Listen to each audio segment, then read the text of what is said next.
और इस बीच एक बड़ी खबर आपको बता दें हॉर्मूज को लेकर, जहां हॉर्मूज में अमेरिका का बड़ा दावा सामने आया। ईरान की 7 अटैक बोट्स पर हमले को लेकर जानकारी मिल रही है। आपको बता दें प्रोजेक्ट फ्रीडम के तहत कार्रवाई का दावा किया जा रहा है। इस वक्त की सबसे बड़ी खबर आपको बता दें हॉर्मूज को लेकर ईरान की 7 अटैक बोट्स पर हमले का दावा यहां पर किया जा रहा है। प्रोजेक्ट फ्रीडम के तहत ये बड़ी कार्रवाई जिसका दावा किया जा रहा है और स्पेशली हॉर्मूज के परिप्रेक्ष्य में ये बेहद अहम तस्वीर हो जाती है। अमेरिका का ये बड़ा दावा, ईरान की 7 अटैक बोट्स पर हमले को लेकर तस्वीर। प्रोजेक्ट फ्रीडम की बात करें जिसको लेकर लगातार बदस्तूर तस्वीरें सामने आ रही है और प्रोजेक्ट फ्रीडम के दावों के तहत अभी ये कार्रवाई को लेकर तस्वीर सामने आना ये अपने आप में दिखाता है कि इस वक्त हलचल किस तरीके से बनती हुई नजर आ रही है। हॉर्मूज जो कि इस वक्त आर्थिक तौर पर भी ईरान के लिए, अमेरिका के लिए बराबर ही इस वक्त इंपॉर्टेंट है और यहाँ ईरान की इस पूरी हॉर्मूज की स्थिति को लेकर नजर कैसी है। ईरान हॉर्मूज को न्यूक्लियर वेपन से भी ज्यादा तरजीह दे रहा है, उसको जकड़कर उसको अपने कब्जे में रख अमेरिका को उंगलियों पर नचाने का प्रयास कर रहा है। लेकिन इस बीच जो तस्वीर सामने आ रही है प्रोजेक्ट फ्रीडम को लेकर के, जो कि लगातार बड़े सवाल भी खड़े कर रही है। हॉर्मूज में आने वाले समय में होने क्या वाला है, अमेरिका का जो बड़ा दावा जिसमें 7 अटैक बोट्स पर हमले का दावा किया जा रहा है। अब एक और बड़ी खबर आपको बता दें हॉर्मूज में अमेरिका का ब्लॉकेड जारी है। यूएसएस अब्राहम लिंकन कर रहा है ब्लॉकेड में मदद। प्रोजेक्ट फ्रीडम में भी मदद कर रहा है यूएसएस लिंकन। लिंकन से लॉन्च किए गए FA-18 सुपर हॉर्नेट विमान। इस वक्त की बड़ी खबर आपको बता दें विस्फोट ब्रेकिंग में, जहां हॉर्मूज में अमेरिका का ब्लॉकेड जारी है। यूएसएस अब्राहम लिंकन ब्लॉकेड में मदद कर रहा है। प्रोजेक्ट फ्रीडम में भी मदद कर रहा है यूएसएस लिंकन। लिंकन से लॉन्च किए गए FA-18 सुपर हॉर्नेट विमान। तो ये तस्वीर आपको दिखा दे। आप 2 बड़ी ब्रेकिंग जल्दी से आपके स्क्रीन पर ये देखिए। पहली तस्वीर प्रोजेक्ट फ्रीडम को लेकर जो बड़ा दावा अमेरिका द्वारा किया गया, उसके जरिए अभी दुनिया में जो संदेश दिया जा रहा है, जिसमें हॉर्मूज पर अमेरिकी बड़ा दावा, जिसमें 7 बोट्स पर हमले का दावा किया गया। अब इसको लेकर क्या तस्वीर रहने वाली है, ईरान इसका जवाब कैसे देगा। दूसरी तरफ हॉर्मूज में अमेरिका का ब्लॉकेड भी जारी है। इस तरीके की तस्वीर भी सामने आ रही है जहां यूएसएस अब्राहम लिंकन ब्लॉकेड में मदद कर रहा है। यानी कि ये 2 बड़ी तस्वीरें, 2 बड़ी ब्रेकिंग इस वक्त पूरी दुनिया में सबसे बड़ी चर्चा का विषय बना हुआ है। एक तरफ प्रोजेक्ट फ्रीडम, दूसरी तरफ आप देखेंगे तो यहाँ यूएसएस अब्राहम लिंकन के लगातार सहयोग करने को लेकर जो तस्वीर सामने आ रही है कि ब्लॉकेड में मदद कर रहा है। अब आखिर आने वाले समय में किस तरीके की तस्वीर रहेगी। अमेरिका और ईरान की बंदूकों ने लंबी खामोशी के बाद एक बार फिर से आग उगली है। अमेरिका ने ईरान की नावें डुबा दी हैं, तो ईरान ने न केवल चेतावनी दी बल्कि मिसाइलों का भी मुंह खोल दिया है। या यूं कह ले कि अमेरिका का और ईरान के बीच युद्ध विराम का सन्नाटा टूट सकता है और मिडिल ईस्ट में सुलग रही युद्ध की आग एक बार फिर से शोला बन सकती है। दिखाते हैं आपको।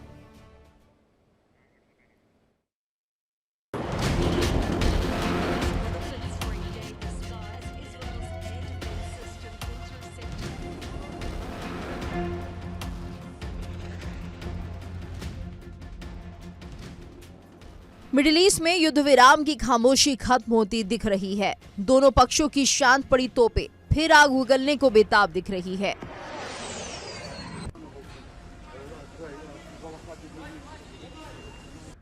राष्ट्रपति ट्रंप ने एक बार फिर चेतावनी दी। उन्होंने कहा कि अगर अमेरिकी जहाजों पर हमला हुआ तो ईरान को धरती से ही मिटा दिया जाएगा। मध्य पूर्व में तनाव के बीच राष्ट्रपति ट्रंप ने ईरान पर बेहद सख्त कार्रवाई करने की चेतावनी दी। राष्ट्रपति ट्रंप एक और देकर अपनी शर्तों पर समझौता करना चाह रहे हैं, तो वहीं दूसरी ओर हॉर्मुज के आसपास हालात तेजी से बिगड़ते नजर आ रहे हैं और मिसाइल और ड्रोन हमलों की खबरें आ रही हैं।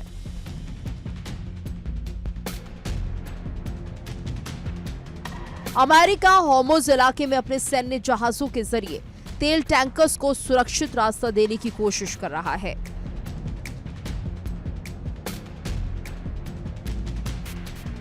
जबकि ईरान लगातार आक्रामक रुख में दिखाई दे रहा है।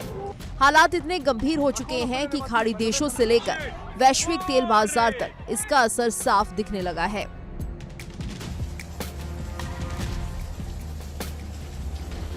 ट्रंप ने कहा कि अगर ईरान ने अमेरिकी जहाजों या ऑपरेशन को निशाना बनाया तो जवाब बेहद कड़ा होगा।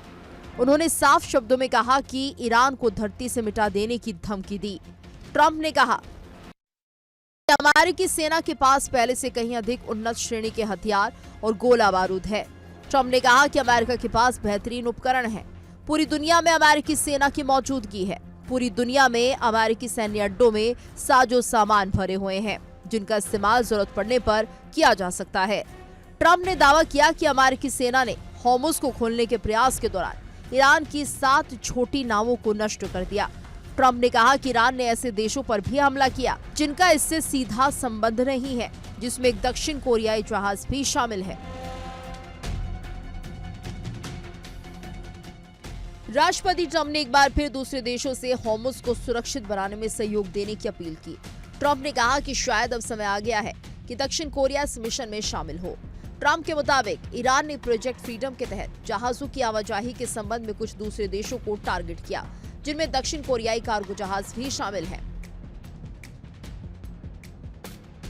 अमेरिकी सेना का दावा है कि अमेरिकी ध्वज वाले 2 व्यापारिक जहाज सफलतापूर्वक हॉर्मुज़ स्ट्रेट पार कर चुके हैं और फारस की खाड़ी में तैनात नौसेना की गाइडेड मिसाइल विध्वंसक जहाज व्यापारिक यातायात बहाल करने में मदद कर रहे हैं।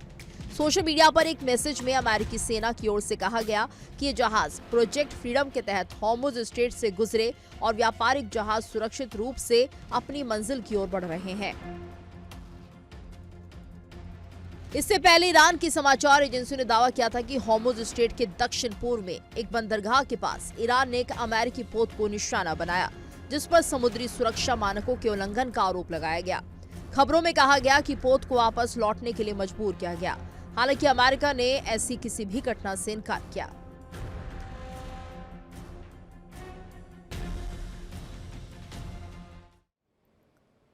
चलिए अब आपको ग्राफिक्स के जरिए बताते हैं कि ऑपरेशन प्रोजेक्ट फ्रीडम आखिर है क्या, जिसके लिए इस वक्त जो चर्चा है वो की जा रही है। ऑपरेशन प्रोजेक्ट फ्रीडम के जरिए किस तरीके का संदेश अब अमेरिका देने का प्रयास कर रहा है, जल्दी से जानिए ऑपरेशन प्रोजेक्ट फ्रीडम की एक डिटेल। अमेरिका ने इसे शुरू किया है। प्रोजेक्ट फ्रीडम एक अमेरिकी सैन्य अभियान है। इसका उद्देश्य, इसका मोटिव हॉर्मुज़ से जहाजों को सुरक्षित निकलवाना है। फंसे हुए वाणिज्यिक जहाजों को बाहर निकालना इसका मुख्य लक्ष्य है।